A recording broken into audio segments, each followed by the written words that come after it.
Good morning. जो कि बोलोगे आप सिलेबस से बस फील्ड का आइडिया कहाँ से?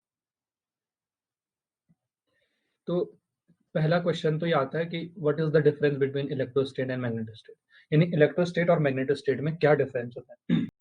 देखो मालूम है तो क्या बताया था मैंने जब मैंने फर्स्ट लेक्चर लिया था, तो आपके पास मैंने दोनों के बीच डिफरेंस बताया था, इलेक्ट्रोस्टेट और मैग्नेटोस्टेट के बीच में क्या डिफरेंस है।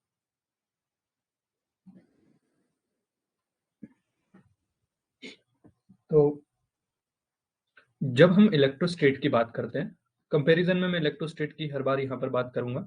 इलेक्ट्रोस्टेट, तो इलेक्ट्रोस्टेट में हम क्या कहते हैं कि चार्ज, सारी कहानी चार्ज के ऊपर होती है। तो चार्ज जो होता है वो रेस्ट में होता है जब आप इलेक्ट्रोस्टेट में होते हैं, एट अ रेस्ट। ठीक है। अब यहाँ पर चार्ज पार्टिकल क्या करता है, जो भी चार्ज है वो क्या करता है, moving with constant velocity, constant velocity. ठीक है, मूविंग विद कांस्टेंट। तो यही कि एक समान वेग से क्या करता है, यानी अगर उस चार्ज की जो गति है वो 5, मान लीजिए 5 मीटर पर सेकेंड है, तो ये हमेशा ही 5 मीटर पर सेकेंड ही रहेगी। ठीक है। मान लीजिए चार्ज पार्टिकल ऐसे सर्कुलर पाथ में घूम रहा है, तो जो स्पीड यहाँ पर थी इसके पास, मान लीजिए चार्ज है, इसकी स्पीड अभी मान लीजिए v1 है, यहाँ पर आएगा तब भी v1 ही रहेगी, अगर यहाँ पर आएगा तब भी v1 रहेगा। तो इसका मतलब है आप कहाँ पे हो, मैग्नेटोस्टेट पढ़ते हो। जब चार्ज पार्टिकल क्या करता है, जब भी चार्ज क्या करता है, कांस्टेंट वेलोसिटी से मूव करता है। ठीक है, यानी जो वेलोसिटी है, जो वेग है, वो चेंज नहीं होता। तो अगर हम इसकी हिस्ट्री के ऊपर जाए, तो हिस्ट्री जब हम पढ़ते हैं, सबसे पहले पढ़ते हैं हम हिस्ट्री के ऊपर, तो हिस्ट्री में क्या, ओरस्टेट का एक्सपेरिमेंट आता है। ठीक है, ओरस्टेट एक्सपेरिमेंट, ओरस्टेट एक्सपेरिमेंट। ठीक है। अच्छा, ओरस्टेट ने क्या किया था एक्सपेरिमेंट, आपने ये ओरस्टेट का एक्सपेरिमेंट बहुत बार देखा होगा। ठीक है। क्या होता है कि जब आप बहुत, क्या होता है, छतों के ऊपर से आपकी क्या होती है, हैवी लाइन्स जाती है जो करंट की जा रही है, तो वो क्या होती है कि आप बोलते हैं छत पे खड़ा नहीं होना चाहिए क्योंकि वो दूर से ही आपको खींच लेगा। तो क्या चीज़ है ऐसा जो आपको अट्रैक्ट कर लेता है। ठीक है। तो ऑरस्टेड सबसे पहले साइंटिस्ट थे, उन्होंने क्या किया कि उन्होंने क्या कहा कि कोई भी एक करंट कैरिंग कंडक्टर है, मान लीजिए करंट कैरिंग कंडक्टर है, यानी करंट कैरिंग कंडक्टर का मतलब जो करंट को पास होने देता है, ये कोई करंट कैरिंग कंडक्टर है। ये अपने चारों ओर जब इसमें करंट फ्लो होगी, करंट कैरिंग कंडक्टर। ठीक है, करंट करंट कैरिंग कंडक्टर है, यानी जो अपने में से इलेक्ट्रिसिटी पास होने देता है। तो ये अपने चारों ओर क्या कर लेता है, एक मैग्नेटिक फील्ड प्रोड्यूस करता है। इसके चारों ओर एक क्या होती है, मैग्नेटिक फील्ड होती है, मैग्नेटिक फील्ड होती है। ठीक है, मैग्नेटिक फील्ड होती है, क्या बनता है, वैद्युत, सॉरी, चुंबकीय क्षेत्र होता है। यही और स्टेट का एक्सपेरिमेंट था। ठीक है, चुंबकीय क्षेत्र, यही और स्टेट का एक्सपेरिमेंट था। अब आप बोलोगे कैसे, ऐसे कैसे हो गया। अभी आप लोगों ने शायद बीएससी में, जितने लोगों ने भी किया होगा, टेंजेंट गैल्वेनोमीटर तो सबके लैब में होता था। टेंजेंट गैल्वेनोमीटर कैसे होता था, ऐसा एक बेंच बना होता था, सबने देखा होगा, अगर किसी को याद नहीं है टेंजेंट गैल्वेनोमीटर। ठीक है, टेंजेंट गैल्वेनोमीटर नहीं, देखो यहाँ पर एक ऐसा कंपास बना होता था ऐसा, और इसके ऊपर एक मैग्नेटिक कॉइल लगी रहती थी ऐसी। सबके लैब में होगा, सबके लैब में होता था, क्योंकि ये सबसे पुराना और सबसे बेसिक एक्सपेरिमेंट था। ऐसा लगा होता था, इसमें कंपास नीडल होती थी। अब क्या होता था, जैसे ही इसको ट्रांसफार्मर से कनेक्ट करते थे, जैसे ही इसको ट्रांसफार्मर से कनेक्ट करते थे, तो अब क्या है, इसमें कोई करंट प्रोड्यूस होती थी। अब इसके वजह से इसमें डिफ्लेक्शन आता था। ये है मैग्नेटिक कंपास, क्या था, मैग्नेटिक कंपास। आप सब लोगों ने देखा होगा ये। ठीक है, मैग्नेटिक कंपास था, यानी जिसको बोलते हैं मैग्नेटिक कंपास, मतलब जो वॉच जैसा होता है, इसमें एक सुई होती है, ऐसी ऐसी सुई होती है, बीच में यहाँ पर मैग्नेट लगा होता है, बीच में क्या होता है, मैग्नेट लगा होता है ऐसा। तो ये होता है। तो जैसे ही आपने इसको मैग्नेट, इसमें करंट दी, किसी करंट देते हो आप जैसे इसमें, तो ये सर्कुलर वायर है, इसमें क्या हो जाएगा, जब करंट इसमें गई तो एक मैग्नेटिक फील्ड प्रोड्यूस करेगा, जिसकी वजह से इसमें मैग्नेटिक, इसमें क्या आ जाएगा, डिफ्लेक्शन आ जाएगा, इसमें क्या आ जाएगा, डिफ्लेक्शन आ जाएगा। ये और स्टेट का एक्सपेरिमेंट था कि किसी भी करंट कैरिंग कंडक्टर में जब आप क्या करते हो, क्या करते हो, जब करंट पास करते हो, तो क्या होता है, वो अपने चारों ओर एक मैग्नेटिक फील्ड बनाता है। लिख सकते हैं, क्या लिख सकते हैं, कोई भी, कोई भी current carrying conductor, current carrying conductor अपने चारों तरफ अपने चारों तरफ मैग्नेटिक फील्ड यानी चुंबकीय क्षेत्र प्रोड्यूस करता है, उत्पन्न करता है, प्रोड्यूस करता है।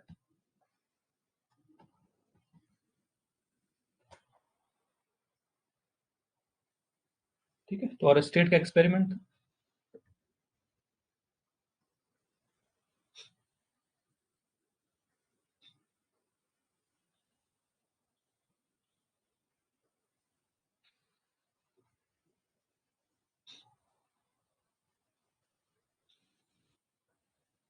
हो गया, इतना हो गया।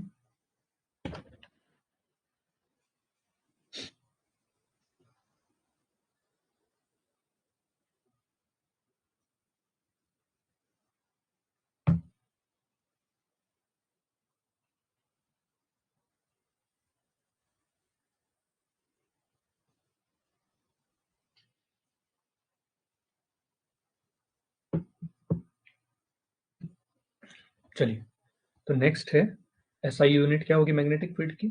इसमें ही नेक्स्ट पॉइंट है SI unit, SI unit of magnetic field. चुंबकीय क्षेत्र की जो एसआई यूनिट है वो क्या होगी, मैग्नेटिक फील्ड। तो एसआई यूनिट होगी आपके पास एस, इसको बोलते हैं वेबर मीटर स्क्वायर। अभी देखेंगे हम कैसे आए वेबर मीटर स्क्वायर और टेस्ला।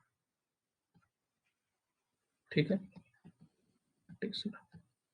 ठीक है, अभी जब हम बायो सेवर्ट लॉ पढ़ेंगे तो वहां पर भी देखेंगे कि इसकी यूनिट कैसे आती है। ठीक है,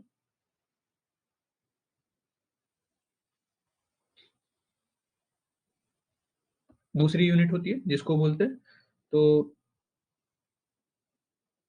CGS unit, CGS unit of magnetic field. तो वो आ जाती है आपके पास, उसको बोलते हैं सीजीएस यूनिट होती है गॉस, गॉस, और इसको बोलते हैं और स्टेट,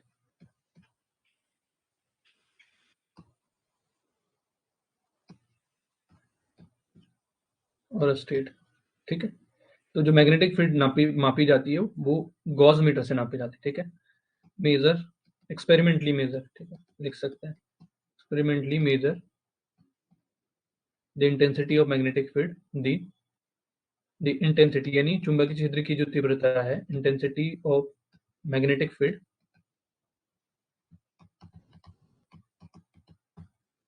द एक्सपेरिमेंट किसके द्वारा नापी जाती है, ये नापी जाती है गॉस मीटर के द्वारा, गॉस मीटर के द्वारा। ठीक है, गॉस मीटर से आप मैग्नेटिक फील्ड की इंटेंसिटी मेजर करते हैं। ठीक है,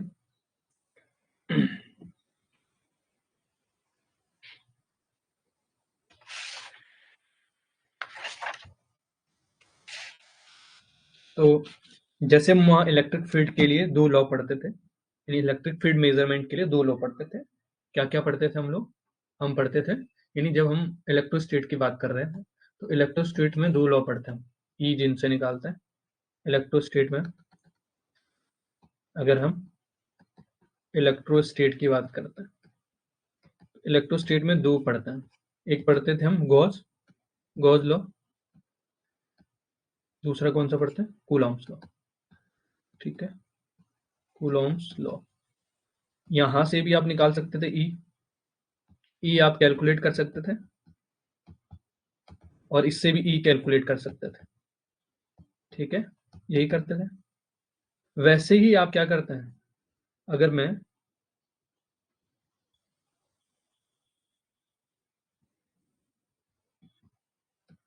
वैसे ही मैं अगर मैग्नेटोस्टेट की बात करता हूँ, ये क्या होता था यहाँ पर, अगर देखो आपने क्या देखा था कि ई इक्वल टू कितना होता था आपके पास, एफ बाई क्यू। ठीक है, एफ क्या होता था, 1/4 पे epsilon not Q, 1/Q2 by R square, यही होता था। यहाँ पे रखते थे हम, निकाल सकते थे। ठीक है, इलेक्ट्रिक फील्ड निकाल देते। और यहाँ पर क्या होता था, E dot D S equal to कितना होता था, रो अपॉन एप्सिलॉन नॉट, यही तो लिखते थे आप।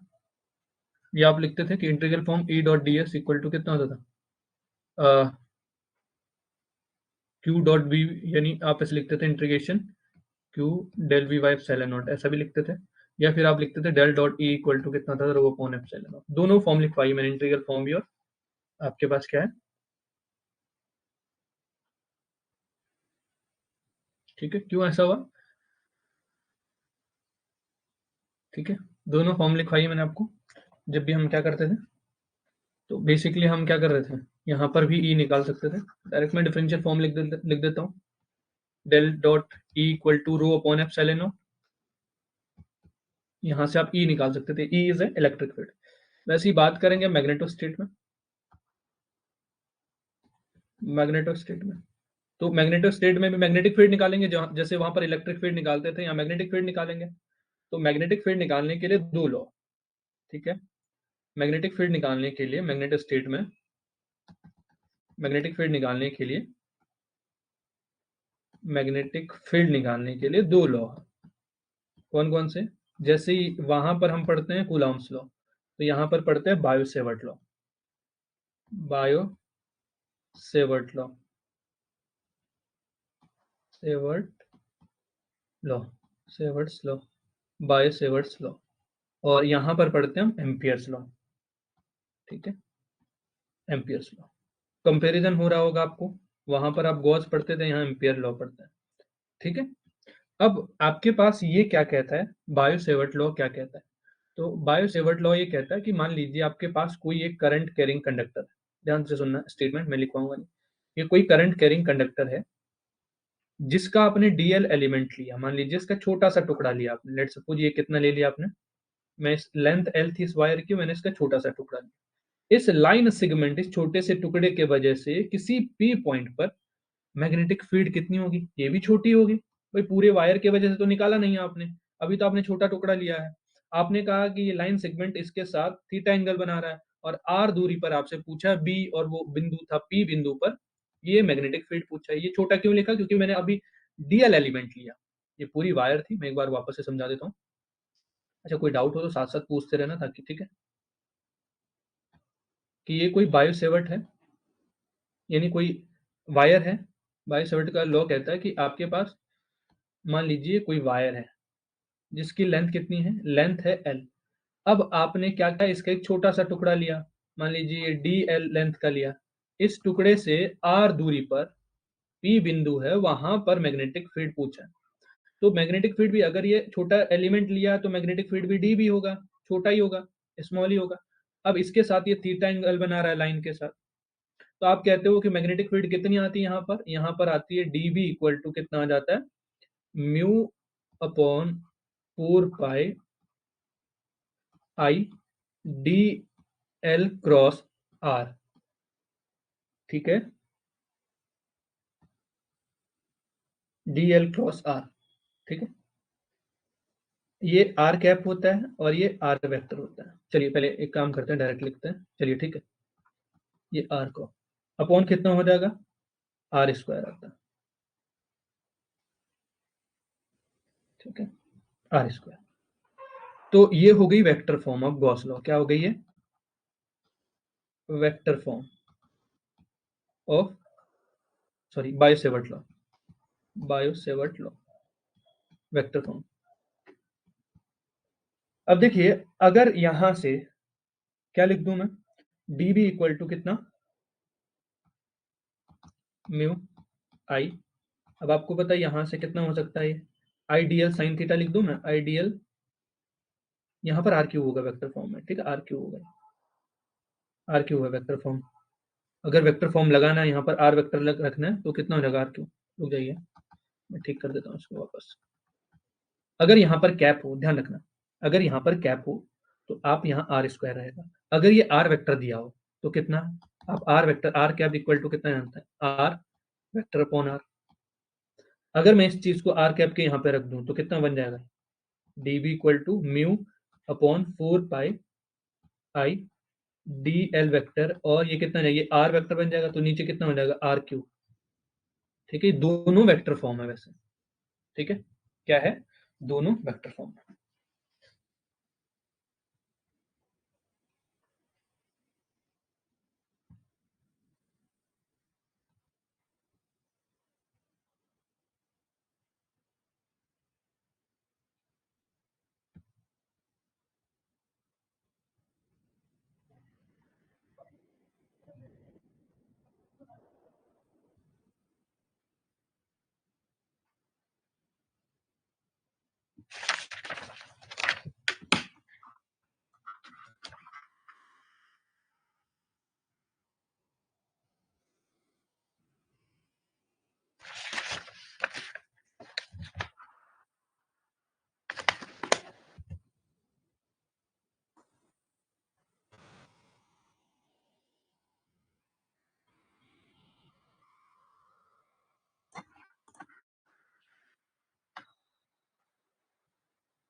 ठीक है, सबको समझ आ रहा है? ये मैग्नेटिक फील्ड निकालने का एक तरीका था, मैग्नेटिक फील्ड। तो पहला तो हमने कहा था बायोसेवर्ट, दूसरा कहा था एम्पियर्स। ठीक है, ये वेक्टर फॉर्म हो गया। अगर मैं यहां से ये हटा दूं, वेक्टर हटा दूं, तो कितना आ जाएगा? डीएल, देखो ये कितना हो जाएगा, आर से आर कैंसिल हो जाएगा, तो कितना, I D L upon R square. ठीक है, और ये क्रॉस के इक्वल टू कितना रहेगा, साइन थीटा। ये स्केलर फॉर्म है। ठीक है, ऊपर वाली वेक्टर फॉर्म थी। ठीक है, मोस्ट प्रोबेबल है कि ये आ जाए। फिर कभी आपके पास ये दोनों फॉर्मूलों में से एक फॉर्मूला भी पूछा जा सकता है, कोई एक। ठीक है,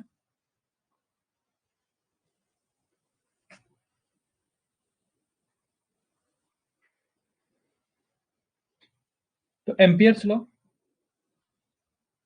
एम्पियर्स लॉ हम नेक्स्ट क्या है आपके पास, दूसरा कौन सा था, एम्पियर्स लॉ। एम्पियर्स लॉ क्या कहता है आपके पास? एम्पियर्स लॉ कहता है आपके पास कि अगर, कितना नोट कर लिया आप लोगों ने?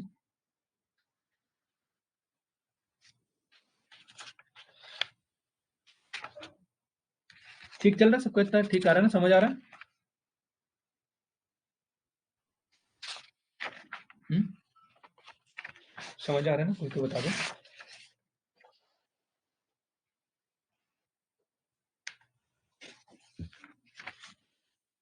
हम्म,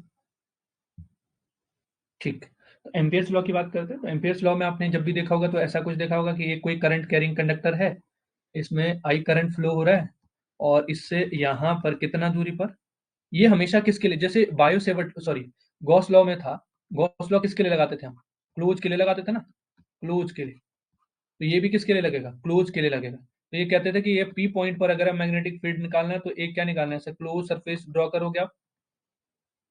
ठीक है,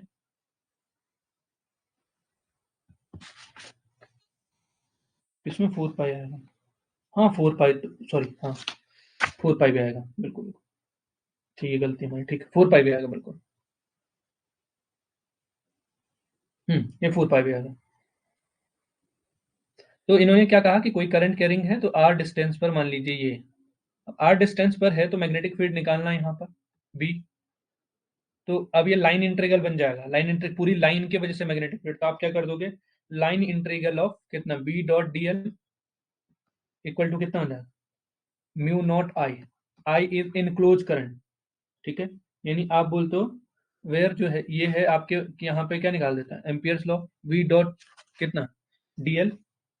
ठीक है, यानी अब जो है B is a magnetic field, यहाँ पे जानता है बी मैग्नेटिक फील्ड है, मैग्नेटिक फील्ड है, और ये तो स्मॉल लेंथ है डीएल, आप जानते हैं, आप जानते हैं स्मॉल एलिमेंट ऑफ लेंथ। अब म्यू नॉट क्या है, इसको बोलते हैं absolute permeability, sorry permeability, permittivity मत बोल देना, परमिटिविटी किस में होती है, इलेक्ट्रोस्टेट में, एब्सोल्यूट परमिटिविटी, परमेबिलिटी, परमेबिलिटी। ठीक है, absolute permeability. I is a current, I is enclose current, या आप बोल सकते हो टोटल इनक्लोज करंट, क्या है ये, total enclose current, total enclose current. ठीक है, total enclose current.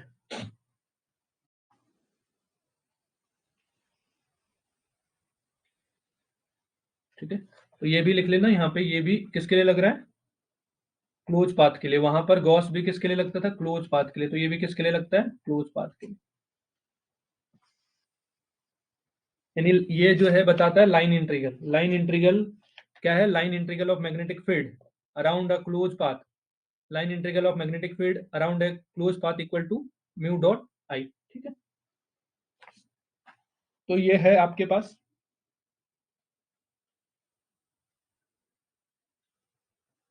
Integral form. ठीक है, तो अगर इसी की मैं डिफरेंशियल फॉर्म लिखूं, डिफरेंशियल फॉर्म,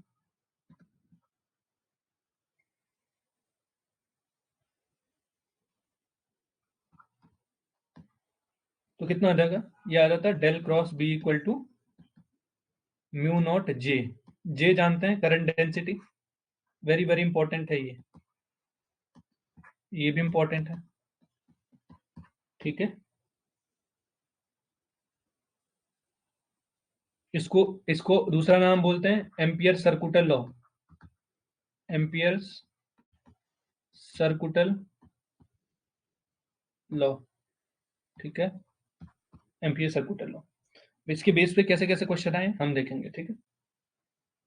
फर्स्ट क्वेश्चन, अच्छा जिनको, अब आपको एक बात बताइए, हमने क्या लिखा था, इसकी यूनिट भी यहां से निकाल सकते हैं।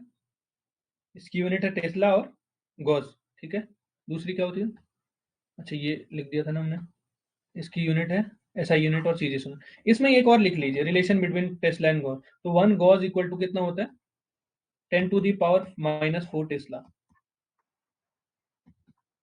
ठीक है। एक गॉस बराबर इतना टेस्ला होता है, ठीक है। 1 गॉस इक्वल टू 10⁻⁻⁴ टेस्ला।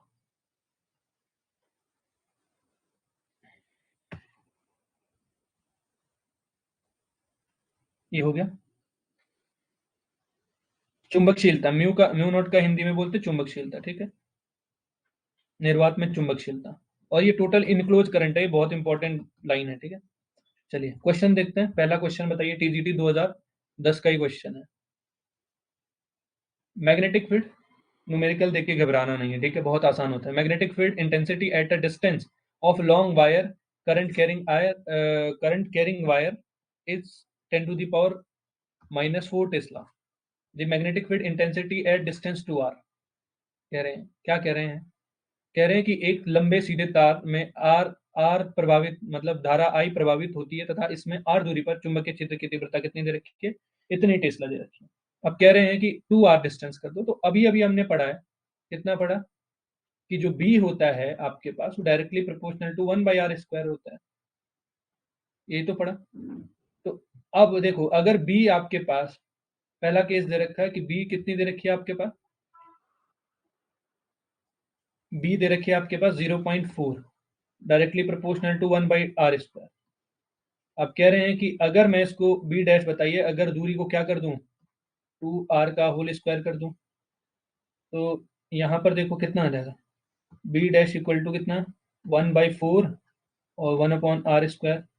तो बी डैश इक्वल टू कितना आ गया, 1/4। ये तो बी जैसा ही है, तो मैं इसके जगह बी लिख दूं यहाँ पर, B dash directly proportional to 1/4 into कितना, 0.4। तो ये कितना आ जाएगा, 0.1 टेस्ला आ जाएगा। देखो कैंसिल हो गया ना 10, तो बी डैश इक्वल टू 1/10, तो कितना आ जाएगा, 0.1 टेस्ला, ठीक है। कितना आसान क्वेश्चन था।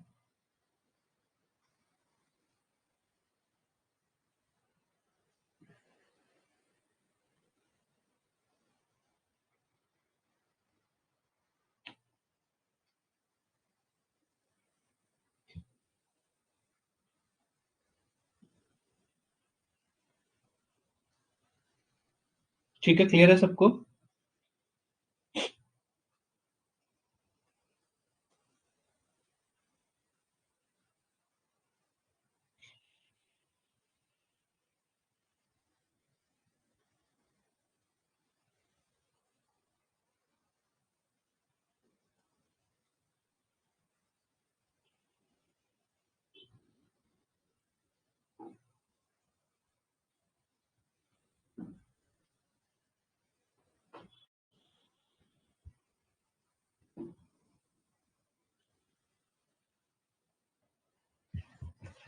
चलिए नेक्स्ट क्वेश्चन का आंसर बताइए मुझे। A moving electric charge produce, moving electric charge क्या प्रोड्यूस करता है।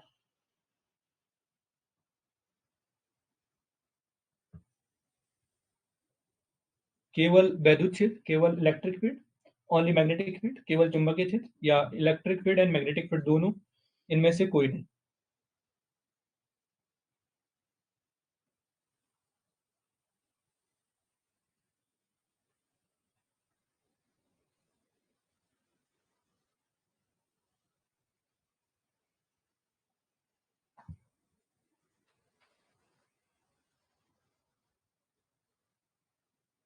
है सब सी वाले, मूविंग बोला मैंने,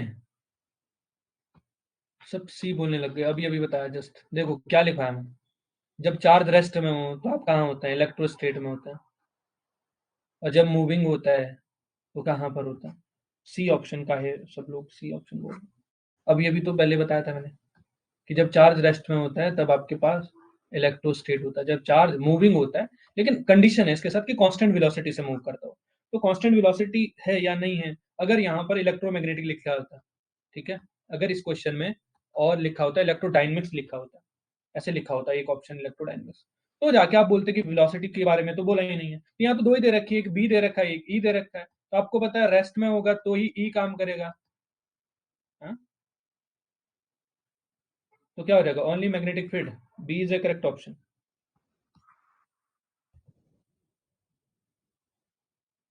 विच of the following produce the magnetic field, कौन सा मैग्नेटिक फील्ड प्रोड्यूस करता है। तो ये फैराडे लॉ है, फैराडे का क्वेश्चन आ गया, ठीक है।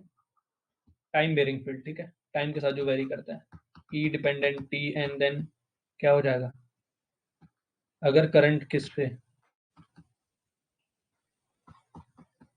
ठीक है, देन वो magnetic field, time varying magnetic. ये फैराडे में पढ़ाऊंगा मैं, ठीक है आप लोग।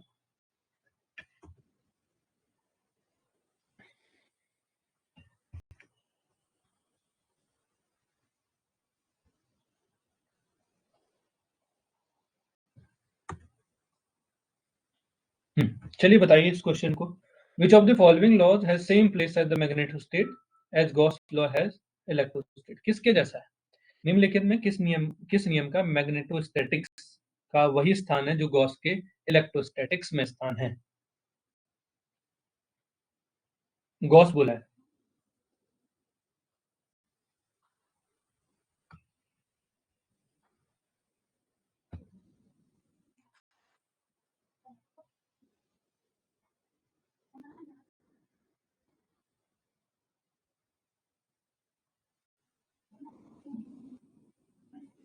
बी वाले कौन है,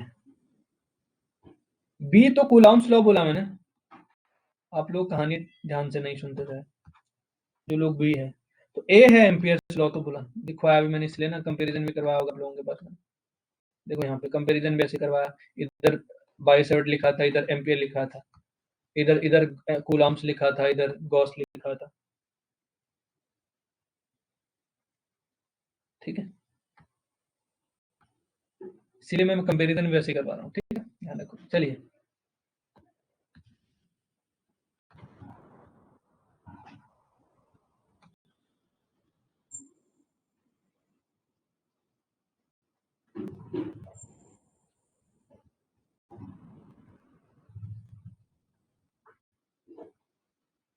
बताइए मैक्सवेल फील्ड इक्वेशन, चलिए मैक्सवेल छोड़िए, ये कौन सा लॉ है, चलिए ये मैक्सवेल छोड़िए अभी, ये कौन सा लॉ है।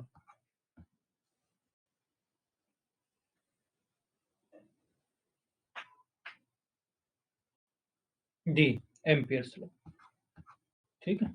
चलिए ऐसे क्वेश्चन आपके पास आसान से क्वेश्चन बनने वाले, ठीक। चलिए गॉस लॉ अगर मैग्नेटोस्टेट में पूछा जाए आपसे, गॉस लॉ क्या होगा मैग्नेटोस्टेट में, ठीक है, तो वापस आते हैं।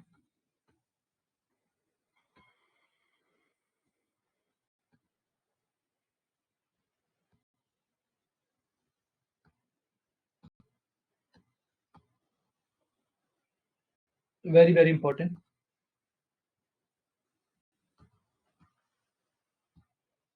Gauss law in magnetostatics. अब आप ये नहीं लिखा है यहाँ पे similar as a Gauss law, हम गॉस लॉ की बात कर रहे हैं। इलेक्ट्रोस्टैटिक में जैसे गॉस लॉ था, तो मैग्नेटोस्टेट में क्या होगा गॉस लॉ, तो B dot D S equal to zero, क्यों, याद करो जब हमने कहा था जिसका डाइवर्जेंस जीरो उसका कर्ल जीरो नहीं, ठीक है। अब आप बोलोगे कैसे, अब देखिए दोनों तरह से मैं इस लाइन को, ये गॉस लॉ है मैग्नेटोस्टेट में, ठीक है। अब मैं प्रूव करता हूँ दोनों चीज। अब एक चीज बताई थी हमने इलेक्ट्रोस्टैटिक्स में, इलेक्ट्रिक फ्लक्स। अब यहाँ पर एक साइड यहाँ पे लिख लेते हैं, ठीक है, लिख सकते हैं दिस फॉर्मूला फॉर, चलिए इलेक्ट्रिक फ्लक्स की बात। तो हमने कहा कि कोई अगर चार्ज अंदर है तो वो अपने आप से क्या बाहर की ओर फ्लक्स प्रोड्यूस करेगा, भाई फ्लक्स बाहर भेज रहा होगा। Number of field lines passing through per unit area, तो आप बोलते थे फाई क्या होता था, यहाँ पर फाई होता था क्यू अपॉन एप्सिलॉन, गॉस का यही नियम है। आप यहाँ से बोलते थे integral of E dot D S, यानी प्रति एकांक सरफेस से निकलने वाला charge Q upon epsilon not, यही तो बोलते थे। ये था गॉस लॉ। गॉस लॉ कहाँ पर, इलेक्ट्रोस्टैटिक में। यहाँ पर देखो, अगर मैग्नेटिक फ्लक्स की बात करता हूँ, मैग्नेटिक फ्लक्स, तो मैग्नेटिक फ्लक्स का फॉर्मूला होता है, जैसे इलेक्ट्रिक फ्लक्स का फॉर्मूला होता है phi E equal to E dot D S, यही होता है, यह है इलेक्ट्रिक फ्लक्स।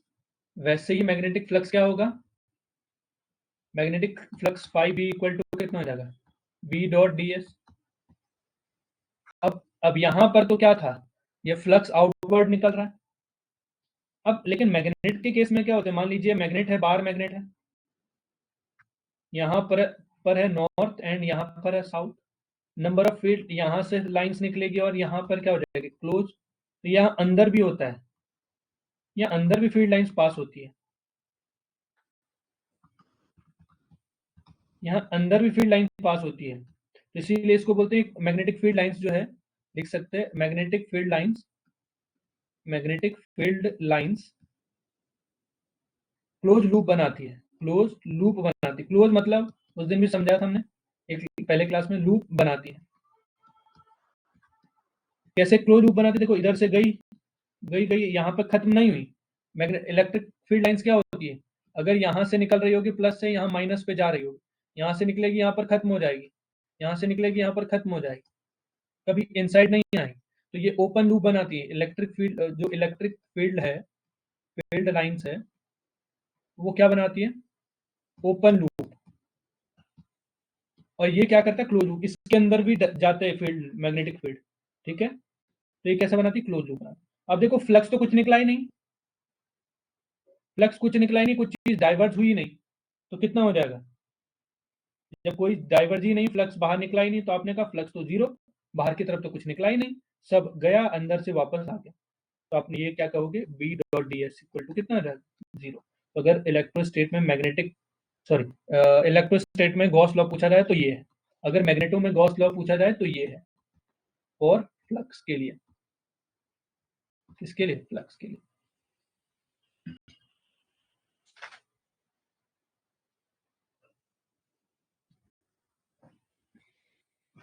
ठीक है, अब इसी को क्या बोला जाता है, चलिए नेक्स्ट लिखेंगे, आगे लिखेंगे इसको।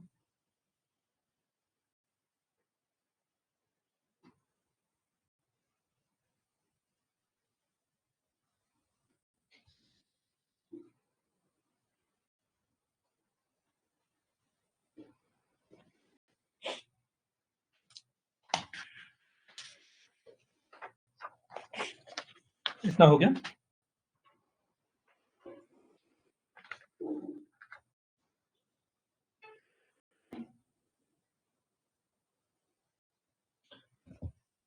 अच्छा, आज क्लास लंबी होगी, ठीक है, 1 बजे होगी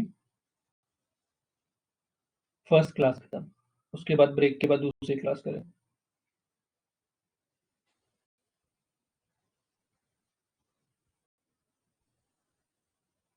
हो गया, इतना हो गया।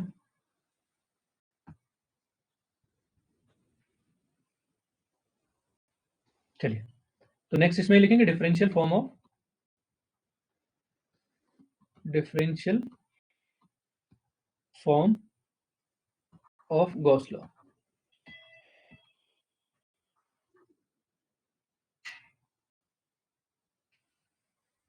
डिफरेंशियल फॉर्म ऑफ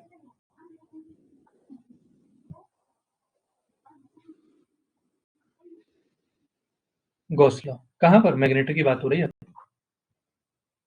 तो यहाँ पे कितना हो जाएगा, अगर आपने देखा कि कितना B dot D S equal to zero, तो इसी चीज को हम ये लिख सकते हैं, सरफेस इंटीग्रल को किसमें, वॉल्यूम इंटीग्रल में बदल सकते हैं। तो इसके बदले लिख सकता हूं मैं del dot B equal to zero. इसका फिजिकल सिग्निफिकेंस ये है, इसका मतलब है कि divergence of B equal to zero, magnetic field कभी फैलती नहीं, डाइवर्ज नहीं होती। तो आपने ये देखा कि इसका कर्ल कितना था, curl of magnetic field equal to mu naught J, लेकिन ये 0 हो गया। जब मैं पहले दिन भी पढ़ा था, तो डाइवर्जेंस का मतलब है मैग्नेटिक फील्ड डाइवर्ज नहीं होती। इलेक्ट्रिक फील्ड का क्या था? इलेक्ट्रिक फील्ड का था rho upon epsilon not, diverge हो रही थी, लेकिन जैसे ही कर्ल कर रहे थे तो ये 0 आ रहा था। ठीक है, तो इसके केस में इसका कर्ल कितना आ रहा है? नॉन जीरो आता है, म्यू नॉट जे आता है। ठीक है, तो इलेक्ट्रोस्टेट में था ये आपके पास, ये था डाइवर्जेंस, ये था कर्ल, ये था इलेक्ट्रोस्टेट। इलेक्ट्रोस्टेट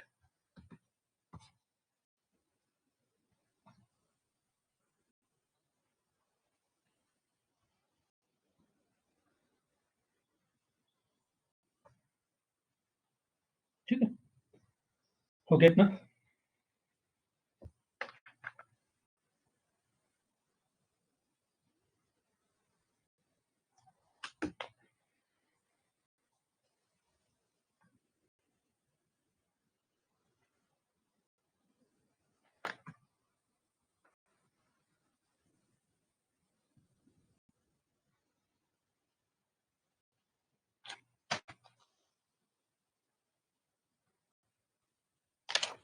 चलिए ठीक है,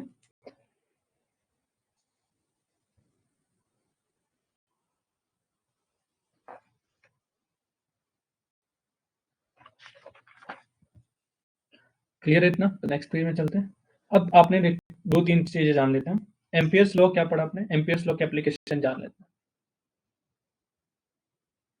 एम्पियर्स लॉ मैग्नेटो जितना पढ़ाया जा रहा है, सब एक्स्ट्रा पढ़ने की जरूरत नहीं है। ठीक है, आपने पढ़ा कि mu dot D L equal to कितना पढ़ा? म्यू नॉट आई, यानी B dot D L equal to mu not I. ये है एम्पियर्स लॉ। क्या है? Ampere's law. अब इस एम्पियर्स लॉ की एप्लीकेशन देखते हैं कि क्या क्या कर सकते हैं हम एम्पियर्स लॉ से। क्या करते हैं वैसे? मैग्नेटिक फील्ड निकालते हैं। तो अगर हमारे पास कोई इनफाइनाइट स्ट्रेट वायर है, क्या है? इनफाइनाइट स्ट्रेट वायर है, कोई इनफाइनाइट स्ट्रेट वायर है। दूसरा, कोई सोलेनोइडल अगर है, सोलेनोइड है, परनालिका जिसको बोलते हैं, ये है इनफाइनाइट का मतलब है अनंत सीधी रेख। कोई वायर है मेरे पास, ये सोलेनोइड है जिसको परिनालिका बोलते हैं, और इसको बोलते हैं टोरॉइड। टोरॉइड का मतलब होता है एंडलेस, एंडलेस जिसका कोई एंड नहीं होता है, एंडलेस सोलेनोइड, एंडलेस सोलेनोइड।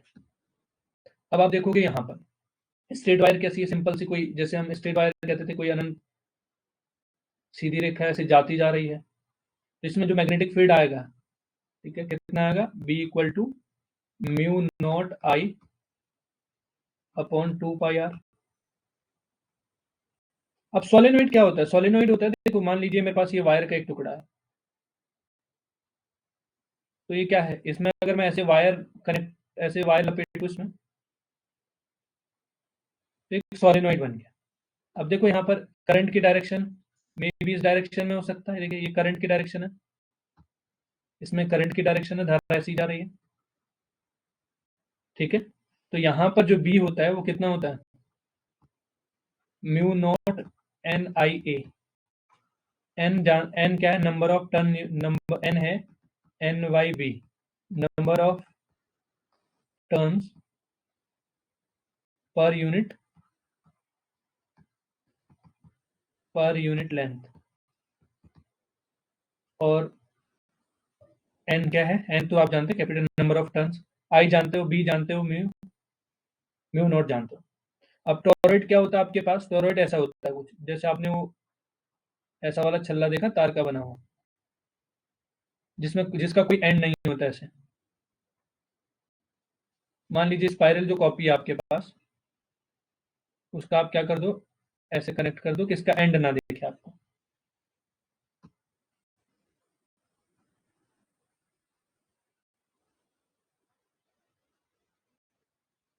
ठीक है, तो वैसे ही इसके बाहर भी है, इसको बोलते हैं टोरॉइड। ठीक है, ऐसा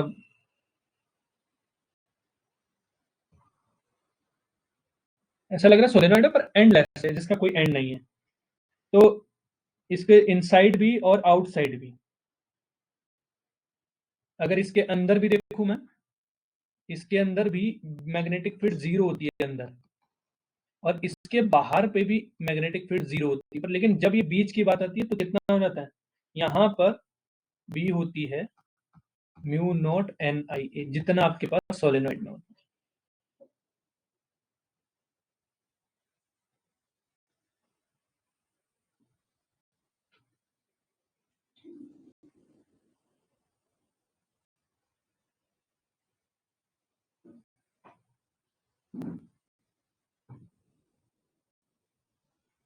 ठीक है,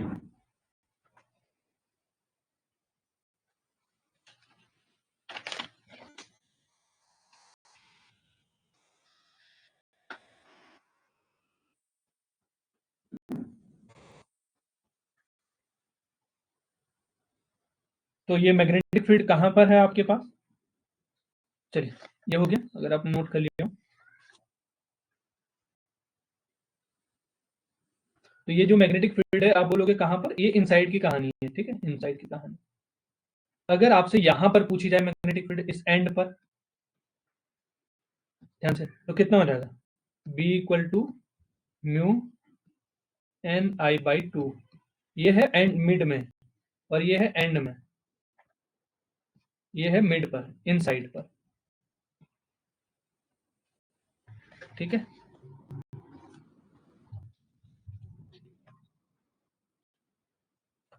चलिए, ठीक है,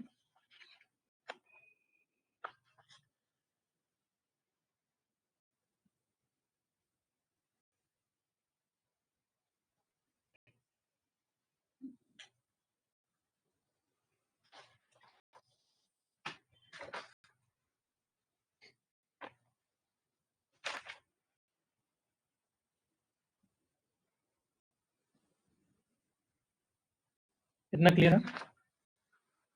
तो हम कुछ क्वेश्चन देख लेते हैं।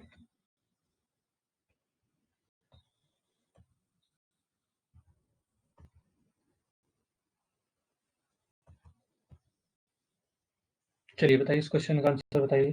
The expression of magnetic induction inside the solenoid of length L carrying a current I and having number of turns, तो कौन सा होगा। यदि L लंबाई लंबाई परिनालिका के अंदर प्रसार और चुंबकीय प्रेरण है, यदि I फेरों की संख्या है, तो N के अंदर कितना।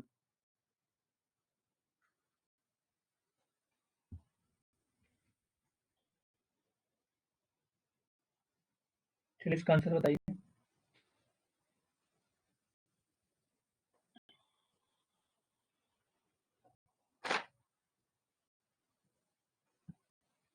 जी ऑप्शन,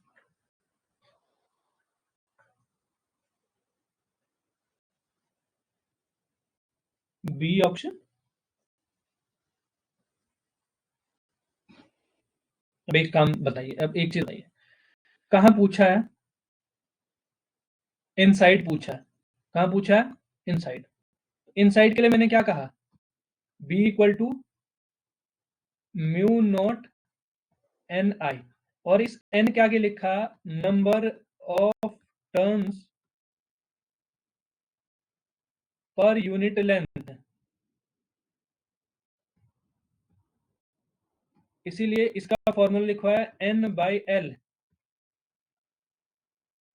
अब जब ऊपर रखोगे तो कितना आ जाएगा, B equal to mu not N by L I. तो ऐसा किस ऑप्शन में,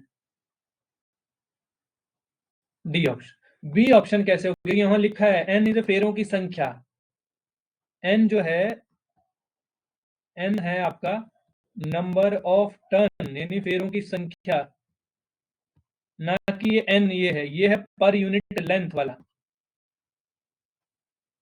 ठीक है, पर यूनिट लेंथ वाला, तो डी ऑप्शन करेक्ट है।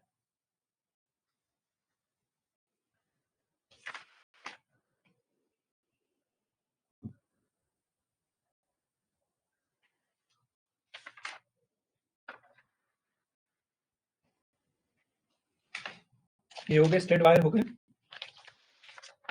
अब देखते हैं हम रिंग के बारे में। मैग्नेटिक फील्ड, कोई सर्कुलर कॉइल है आपके पास। चलिए नेक्स्ट,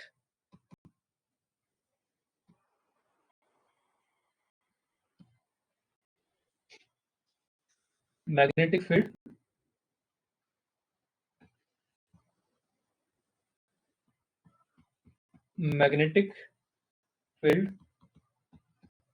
on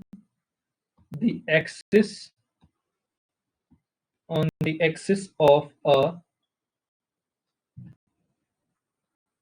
circular, या ऐसे लिख सकते हैं, axis of a current carrying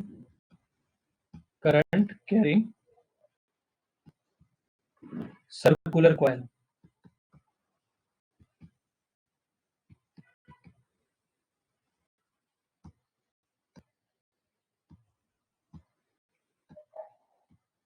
ठीक है, अब ये कोई एक सर्कुलर कॉइल है, कोई रिंग है, रिंग भी बोल सकता हूं मैं, ठीक है।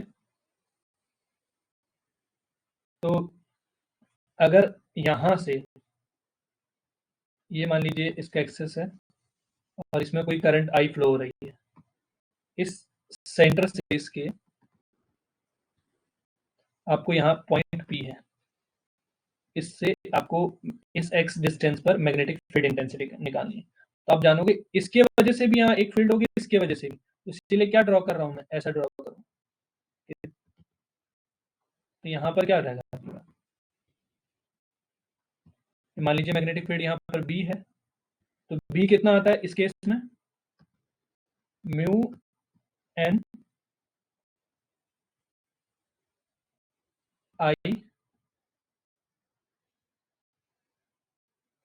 आर, इसकी रेडियस होती है वाली, N R square by 2 R square plus X square की पावर 3/2। ये है एक्सिस पर। और अगर मैं इसमें केस सेकंड पूछूं, कहां पर, चलिए लिख लेते हैं कि इसमें एन क्या है, R is the radius of coil,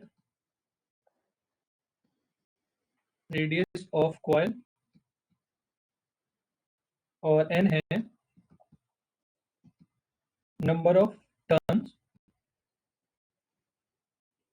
in the coil. Number of turns यानी कॉइल में कितने टर्न्स है, कॉइल है ना, कॉइल कैसी बनती है आपके पास, ऐसे बनती है।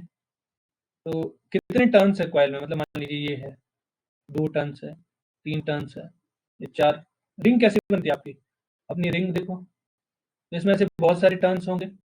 तांबे वाली रिंग हर कोई पहनता था, हम बचपन में पहनते थे, क्यों, क्योंकि ताकि क्या होते थे, हाथों में जो निकलते तांबे से ठीक हो जाते थे। तो देखा होगा आपने नंबर ऑफ टर्न्स, ये टर्न्स है, इससे यहाँ पे पूछा है, इस पॉइंट पर ये आर है, इसकी रेडियस यहाँ पर एक्स दे रखी है, ये एक्स है और इसकी रेडियस आर दे रखी है। तो मैंने एक बड़ा रिंग कर दिया उसको, चलिए यहां से पूछा है एक्स डिस्टेंस पर बी, और ये ऑलरेडी आर है, ठीक है। तो ये था एक्सिस पे, इतना एक्सिस की बात, एक्सिस पे था। अगर मुझे यहाँ पूछा जाए सेंटर पे, अगर मुझसे पूछा जाए कि एट सेंटर पर, लिख सकता हूँ at centre of coil, at the centre of coil, centre of coil पे ये ऊपर, ऊपर सेंटर पे कितना हो जाएगा, B equal to mu not N I by 2 R. अब यहाँ पर आप वो एन एन ये मत कर देना, यहाँ पर number of turns per unit length ऐसा मत कर देना, ये नहीं है ये वाला। ये अगर आप कंफ्यूज हो रहे तो मैं इसको कैपिटल कर देता हूँ, कैपिटल कर देता हूँ ताकि आपको कंफ्यूजन ही ना, ठीक है। ये वाला नहीं, ये नंबर ऑफ टर्न्स है, कितने टर्न्स है, 1 है, 50 है, 10 टर्न्स है, तो मैं इसको एन लिख दे रहा हूँ, ठीक है। आप उससे अगर कंफ्यूज हो रहे हो तो वहां पे लिखा आया था number of turns per unit length, तो इसीलिए उस एन को क्या लिखा था, एन बाई एल लिखा था, ठीक है। तो यहाँ पर तो ऐसा है नहीं, यहाँ पर क्या है, नंबर ऑफ टर्न्स कितने, वो जो तांबे वाली अंगूठी है आप लोगों की रिंग है, वो कितनी तारों से मिलकर बनी है उसकी बात हो रही है। ऐसे मान लीजिए 10 तारों से मिलकर बनी है, तो एन की वैल्यू 10 आ जाएगी, ठीक है।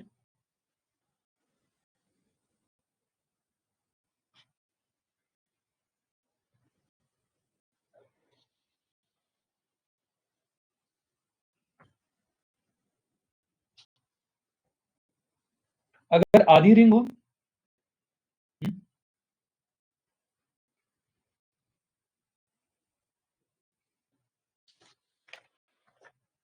हो गया इतना, ठीक है। आ रहा है आप लोगों को समझ आ रहा है, ज्यादा हो रहा है?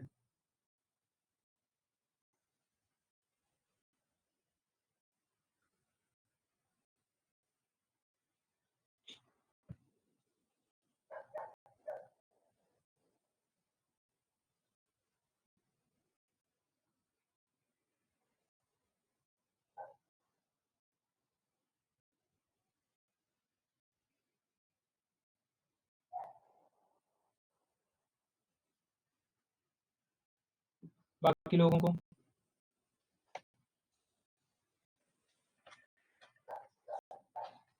बाकी लोगों को नहीं आ रहा है?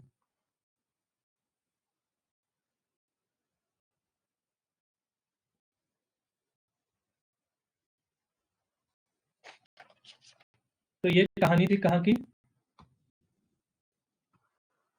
कि जब ये आर रेडियस दिया था और ये ओ पॉइंट था और इसमें आई करंट फ्लो हो रहा था, ये कहानी, ये वाली कहानी थी इसकी, तो यहाँ पर पूछा था ऊपर। चलो, अगर आपको बोल दिया जाए कि मिड में ही निकालना है, ये था फुल रिंग की वजह से, ये था फुल रिंग से, फुल रिंग। अगर क्या कर दिया जाए, अगर हाफ रिंग कर दी जाए, half ring, half part of ring, तो अगर आधी रिंग है, मतलब ऐसी रिंग है, चलिए आधी भी ना बना के, मैं आधी तो आप कर ही लोगे। अगर मैं मान लीजिए आपकी रिंग या जो भी रिंग है हमारे पास वो टूट गई आधी,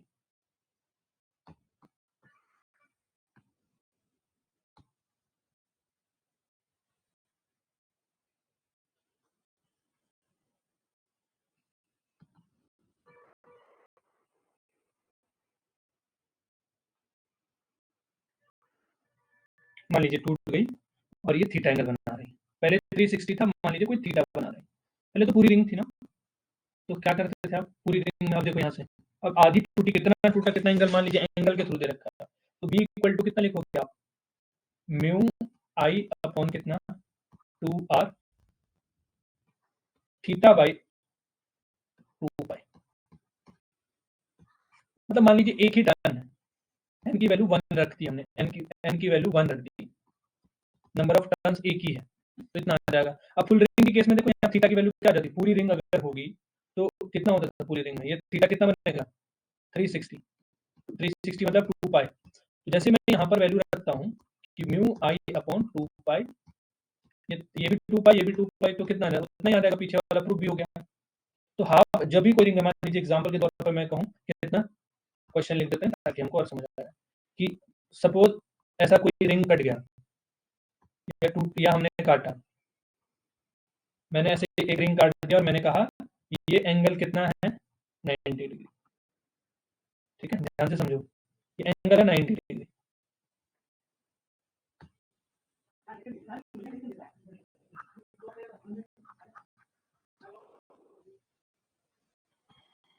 मान लीजिए रिंग कटा ऐसा, इसने यहाँ से 90 डिग्री बना, आपसे पूछा कि find P, find magnetic field, magnetic, आपने कहा सिंपल है, मैंने पढ़ा रिंग की वजह से कितना होता है रिंग के सेंटर पे, कहाँ पर पूछा, यहाँ पर सेंटर की कहानी हो रही है, यहाँ पर पूछा बी,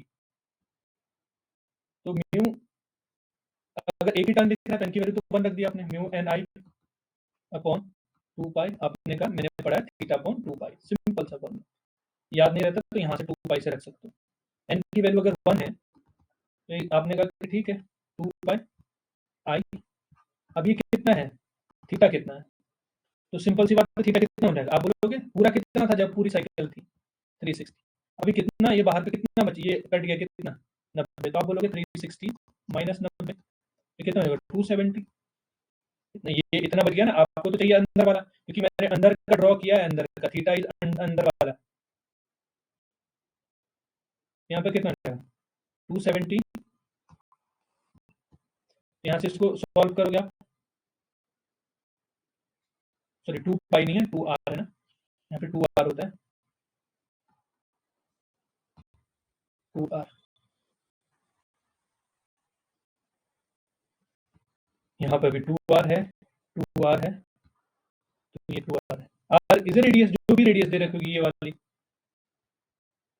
ठीक है। इसको सॉल्व कर लोगे, क्योंकि म्यू की वैल्यू कितनी होती है, म्यू नॉट की वैल्यू होती है आपके पास कितनी होती है, 4 पाई 10 टू दी पावर -7 रख दोगे यहाँ पर वैल्यू, तो b इक्वल टू कितना आ रहा है, म्यू की वैल्यू रख दोगे 4 की जगह 4 पाई 10 टू दी पावर -7 और इंटू कितना 270 आई बाई आर 2r, इसको सॉल्व कर देना।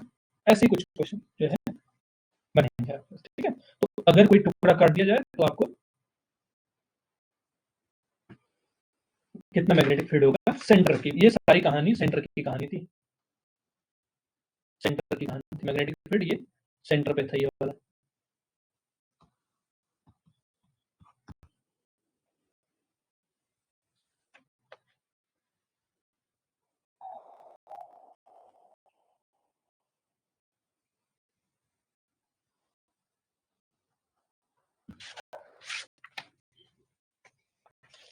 चलिए हो गया इतना, आगे चलें।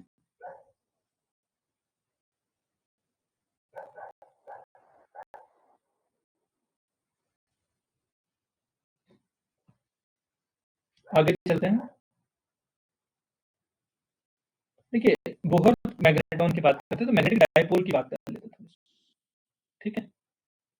तो आपने अभी तक देखा, अगर बोर मैग्नेट्रॉन एटॉमिक में पढ़ाया था मैंने, Bohr magnetron, magnetron Bohr's magnetron पढ़ाया था, म्यू म्यू म्यू भी पढ़ाया था मैंने, बोहर मैग्नेट्रॉन, जिसकी value h cut upon twice m लिखी थी मैंने, और कहा था ये वेरी वेरी इंपॉर्टेंट है। उसमें क्या होता था, हम कहते थे कि ये न्यूक्लियस है और इसके चारों ओर क्या कर रहा है, इलेक्ट्रॉन रिवॉल्व कर रहा है, यहाँ पर इलेक्ट्रॉन रिवॉल्व कर रहा है, इलेक्ट्रॉन रिवॉल्व कर रहा है। तो आप बोलते थे कि चार्ज यानी इलेक्ट्रॉनिक चार्ज है, चार्ज क्या कर रहा है, मूव कर रहा है किसमें, तो क्या बनेगा, मूव कर रहा है तो करंट बनेगी, करंट से पता आपको क्या बनता है, मैग्नेटिक फील्ड। ये तो आपने अभी तक सीखा, और रस्टेड ने भी ये कहा था कि कोई अगर घूम रहा है, कोई इलेक्ट्रॉन मूव कर रहा है, चार्ज पार्टिकल मूव कर रहा है, तो उसकी वजह से करंट उत्पन्न होगी। अब करंट की वजह से क्या हो जाएगा, एक मैग्नेटिक फील्ड आए, क्या आ गई, मैग्नेटिक फील्ड आए, ठीक है। अब बात करते हैं मैग्नेटिक डायपोल मूवमेंट की, जैसे इलेक्ट्रिक में पढ़ा था हमने, वैसे मैग्नेटिक डायपोल मूवमेंट।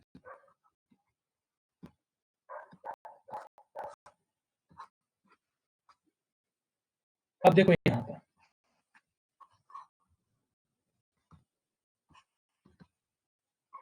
मान लीजिए आपके पास कोई एक मैग्नेट दे रखा है, ये बार मैग्नेट होता है, जिसमें जो आपके पास भी होता है नॉर्थ पोल और साउथ पोल होता है।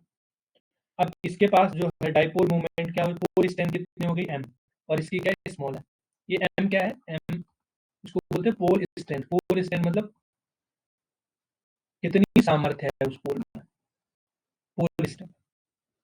और इनके बीच की डिस्टेंस कितनी है, अल्पतम। जैसे इलेक्ट्रोस्टैटिक की बात करते थे हम, क्या बोलते थे डायपोल में, डायपोल में क्या बोलते थे, डायपोल मूवमेंट में बोलते थे कि एक डायपोल मूवमेंट है, दो एक चार्ज पॉजिटिव है, एक नेगेटिव है, और इनकी दूरी अल्पतम दूरी होती थी इनके बीच 2l। तो p इक्वल टू हम क्या लिखते थे, कोई एक चार्ज ले लिया और इनके बीच की दूरी ले ली 2l।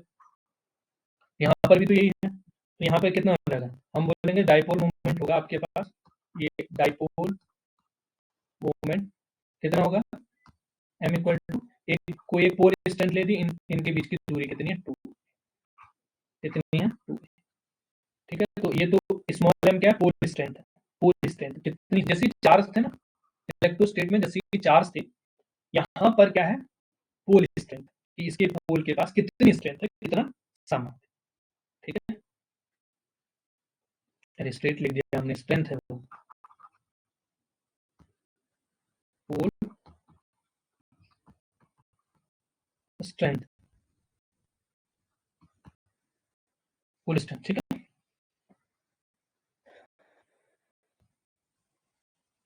अब इसके केस में क्या, अब इसके केस में ये आते हैं हम कि मान लीजिए आपके पास कोई चार्ज पार्टिकल सर्कुलर पाथ में घूम रहा है, तो वो भी तो करंट बनाएगा ही। अब करंट बनाएगा तो करंट से क्या होती है, मैग्नेटिक फील्ड उत्पन्न होती है। तो अब जो है आप बोलते हो कि जो डाइपोल है, कैपिटल एम लिखो, ये क्या है, डाइपोल मोमेंट, यानी द्विध्रुव आघूर्ण, ये कितना हो जाएगा, ये आ जाएगा आई मतलब करंट, ए मतलब एरिया, एरिया। तो डाइपोल मोमेंट के दो फॉर्मूले पढ़ लिया आप लोगों ने, आई इज, एक पढ़ लिया ये वाला, क्या है ये, M equal to small M जो कि है पोल स्ट्रेंथ, क्या है, पोल स्ट्रेंथ, ठीक है। और ये है ए इज एरिया। दो फॉर्मूले आपने पढ़े डाइपोल, मैग्नेटिक डाइपोल मोमेंट के।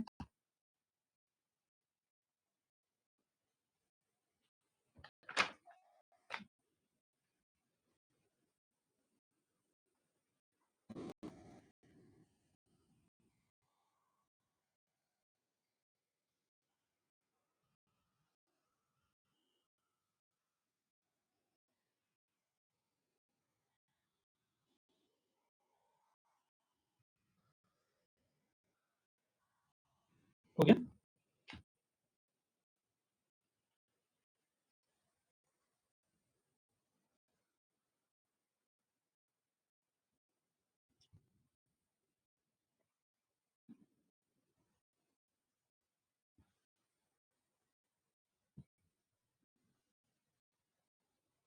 चलिए तो नेक्स्ट हेडिंग लगाइए, बोहर्स मैग्नेटॉन, या इसको बोलते हैं magnetic field of hydrogen atom, hydrogen atom. अब देखो यहाँ पे मान लीजिए पहले भी बता चुकी कि न्यूक्लियस है, न्यूक्लियस के चारों ओर क्या कर रहा है, इलेक्ट्रॉन रिवॉल्व कर रहा है, तो ये क्या करेगा, मैग्नेटिक डाइपोल मोमेंट बनेगा। ये डाइपोल मोमेंट आप लोग अभी पढ़ चुके हैं, ये dipole moment, M is dipole moment. अगर मैग्नेटिक डाइपोल मोमेंट की बात आती है तो इसको लिखते हैं म्यू, ठीक है, म्यू से भी दिखाते हैं, ठीक है। तो क्या है आपके पास मैग्नेटिक डाइपोल मोमेंट, क्योंकि म्यू से लिखवा रहा हूँ, ऑलरेडी हम म्यू पढ़ चुके हैं, तो आप क्या लिखते हैं, एम जो है कितना होता है, आई आई ए होता है, सर्कुलर पाथ में घूम रहा है, तो इसको म्यू लिख दूं, मैं इसी को लिख देता हूँ मैग्नेटिक, मैग्नेटिक डाइपोल मोमेंट है, ठीक है, ठीक है। तो ये कितना रहा, आई एरिया का हो जाएगा, सर्कुलर पाथ है, पाई आर स्क्वायर, मान लीजिए आर रेडियस से घूम रहा है, ठीक है। अब देखिए एक आई जानते हैं आप, आई कितना होता है, क्यू बाई टी। चार्ज कौन सा है यहाँ पर, इलेक्ट्रॉन है। अब डिस्टेंस इक्वल टू कितना जानते हो आप, डिस्टेंस इक्वल टू यानी स्पीड इक्वल टू कितना होता है, डिस्टेंस अपॉन टाइम।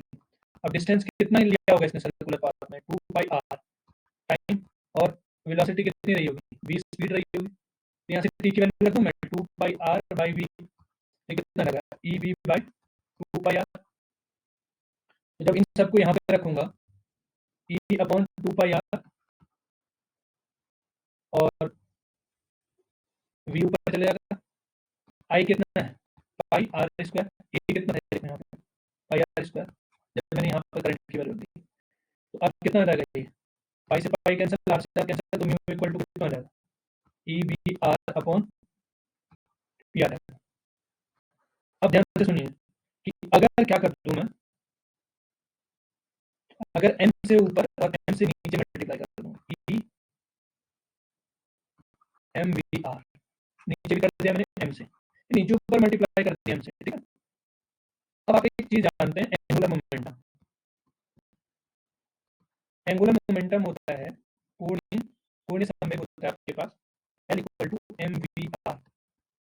जब हम मैकेनिक्स पढ़ेंगे तो वहाँ पे पढ़ाऊंगा, वैसे मैंने आपके पास किसमें पढ़ाया होगा, जब बोर मॉडल पढ़ाया होगा, बोर मॉडल का सेकंड पोस्टुलेट क्या कहता है कि जो कोणीय संवेग होता है वो कितना होता है, एन एच कट के इक्वल, यानी एल वहां पर होता है एम वी आर, वहां पर भी पढ़ाया है एन एच कट के मल्टीपल, यानी क्या कहता है, बोहर का सेकंड मॉडल कहता है, जो सेकंड बोहर मॉडल का सेकंड पोस्टुलेट कहता है कि इलेक्ट्रॉन रिवॉल्व उन्हीं ऑर्बिट में रहता है जिन ऑर्बिट का कोणीय संवेग यानी एंगुलर मोमेंटम nh कैट के मल्टीपल इंटीजर के इक्वल होता है। किसके इक्वल होता है? Multiple integer of nh cut, यानी nh कैट का पूर्ण गुणज हो उन्हीं ऑर्बिट में इलेक्ट्रॉन घूमता है। तो जो एंगुलर मोमेंटम है उसका फॉर्मूला होता है mvr, मास, वेलोसिटी और रेडियस। अगर मैं यहाँ पर रखूँ ये सब, तो म्यू इक्वल टू ऊपर mvr है तो EL बाई ट्वाइस m, ये आ जाएगा EL बाई ट्वाइस m। अब देखिए कि जो E बाई ट्वाइस m आया, अगर मैं इस L को नीचे लेके आऊँ तो E बाई ट्वाइस m आ गया। यही तो हमने गायरोमेट्रिक रेशियो में पढ़ा था वहाँ पर, गायरोमेट्रिक रेशियो। गायरोमेट्रिक रेशियो क्या होता था? वहाँ पर भी देखो हमने यहाँ पर L लगा हुआ, नीचे L लगा हुआ, जब एटॉमिक पढ़ाई थी, जिन लोगों ने नहीं पढ़ी थी आप लोग जाके पढ़ लीजिए। गायरोमेट्रिक रेशियो कहता है क्या आपका?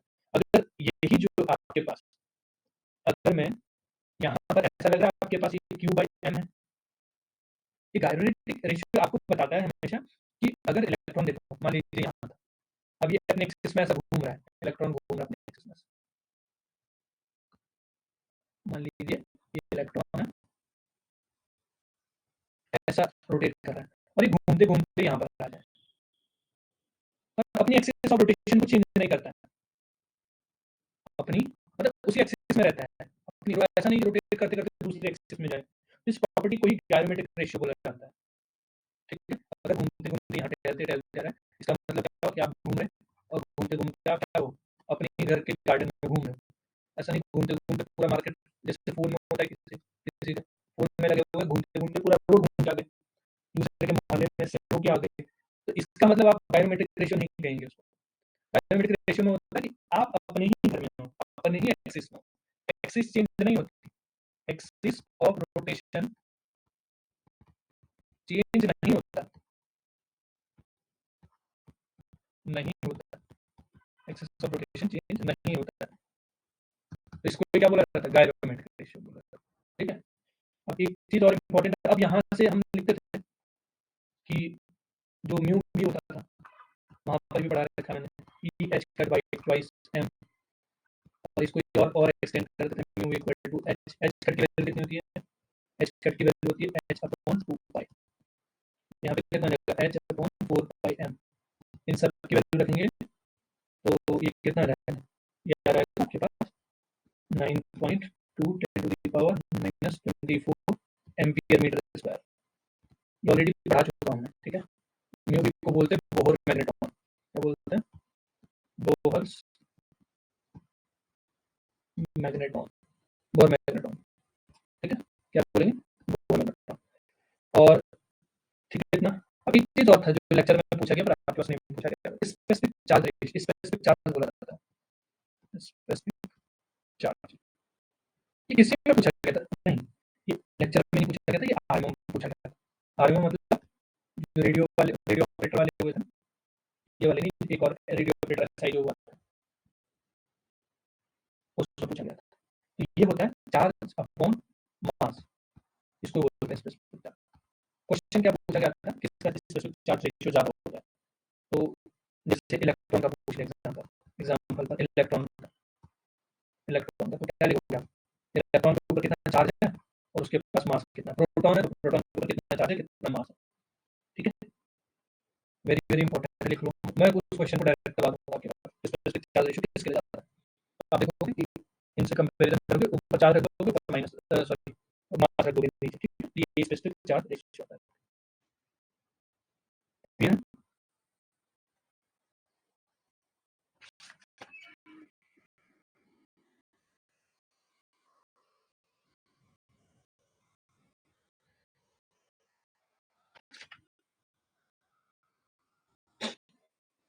तो नेक्स्ट है कूलॉम्स लॉ,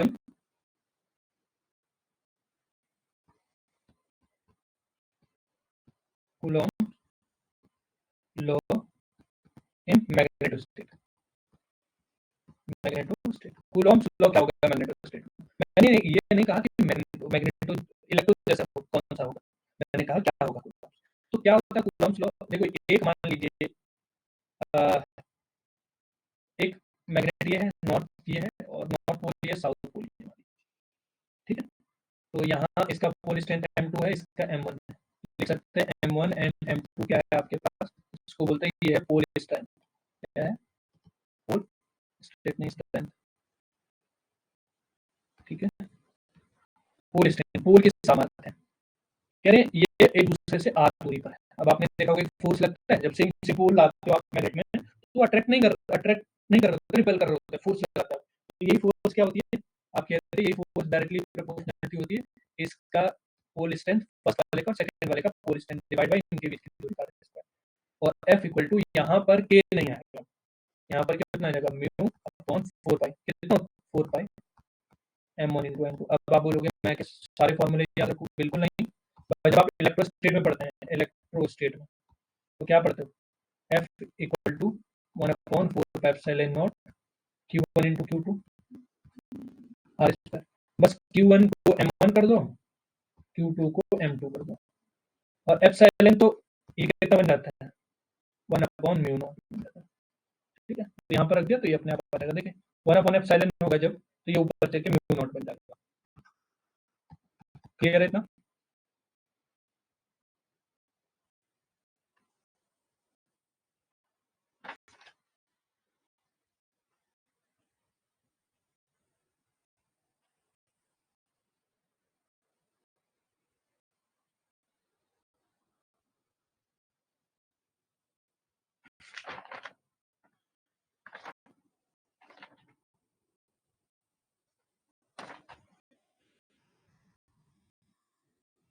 हो गया इतना?